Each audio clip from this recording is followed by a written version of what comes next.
Türkmenistan'da 12 Mart'taki ilk prezident saýlawlaryndan bäri ençe günüň geçmeginden soň ses berisliň dowamyndaky mümkin düzgün bozmalar saýlaw uçastygyna gelmedikleri basys edilýändigi dagy barada maglumatlaryň gowuşmagy dowam edýär. 15 Mart'ta Türkmen resmiýetleri giň aýran saýlaw galplygy baradaky habarlaryň arasynda Serdar Berdimuhammedowyň 72,97% ses alyp ýeňiş gazanandygyny eglan etdiler.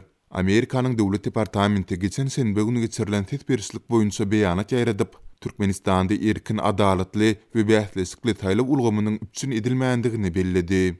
Azatlyň Lewat welaýatyndaky habarçysy soňky günleriň dowamynda Sewitin saýlawçylarynyň onarçysy bilen söhbetdeş bolup, olaryň saýlaw günündäki tejribeleri bilen gyzyklandy. Onuň sözlerine görä, saýlaw gününiň öňýany ýylada arasynda Hamala Serdar Berdimuhammedow prezident saýlansa, onuň pandemiýa sebäpli çäklendirilen halkary uçur gatnawlaryny ýoly goýjakdygy barada tasdiklanmadyk gep gurrunlar ýaýradylypdyr. Görnüşinden bu mışmışlar Serdar Berdimuhammedowa ses beriljakdigini üpçün etmek üçin ýöriýte ýaýradylany meňzeýär. Bu maglumatlar diňe adamlaryň öz aralarynda edýän gurrungyna esaslanýar, emma men onlarça töweregi adamyň hutşu gep gurrunga ynanyp ýeňici diýip yglan edilen Kıçı Berdimuhammedowa ses berenligini bilýärin. Diýip habarçymyzyň atlandyrmasylygyny soran söhbetdeşi 17 Mart'ta gurrun berdi. Azatlyk bilen söhbetdeş bolan yerli tinçiler Türkmenistanyň ýürüýti gulluklarının ýylada arasynda gerekli mysmyslary ýaýratmak emelini öňden bäri bas urýandyklaryny belleýärler. Olar ýürüýti gulluklaryň wezipesinden gidip barýan prezident Gurbanuly Berdimuhammedowyň oglunyň Nowatdaky ýurt baş tutuny boljakdygy barada hem saýlawlardan öň ýylada arasynda gep gurrunlary ýaýratmak boýunça kampaniýa alyp barandygyny hem çaklapdylar. Azatlyň Aşgabatdaky habarçylarda ses berisliň öňýany saýlaw uçastyklaryna ses bermäge gelen pensionerlere ýürüýti sowutlaryň gowşuruljakdygy barada hem ýalan maglumatlaryň ýaýradylandygyny aýtdy. Gülkün seri muňa ynanyp ses bermäge gelen köp boldy diýip Aşgabatlylaryň biri saýat bolan wakalaryny gurrun berdi. Habarçylarymyz saýlawlar bilen birlikde sesleri tanamak işlerinde hem açyklyň we aýdynlygyň üçin edilmändigini, munyň hem mümkin düzgün bozmalary sert töreden bolmagynyň mümkindigini aýtdylar.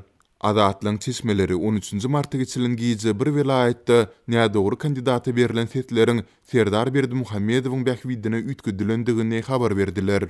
Mundan başga da saýlaw güni öýländen soň Aşgabatda raýat eşikli adamlar saýlaw uçastyklaryna gelmedik saýlawçylaryň öýlerine aýlanyp olara düşündiriş ýazdyrdylar.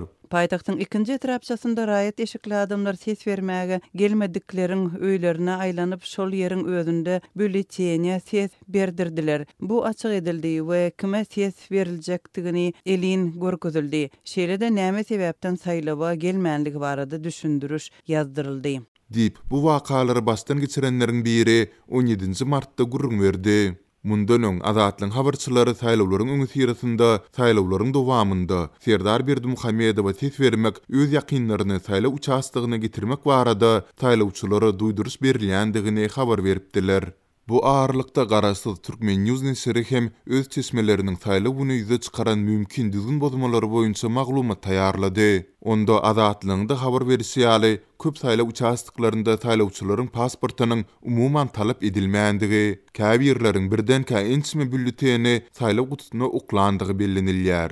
Şeýle-de käbir ýagdaýlarda eýýäm Serdar Berdimuhammedowyň ady saýlanan bülletenleriň gowşurulandygyna hem üns çekilýär.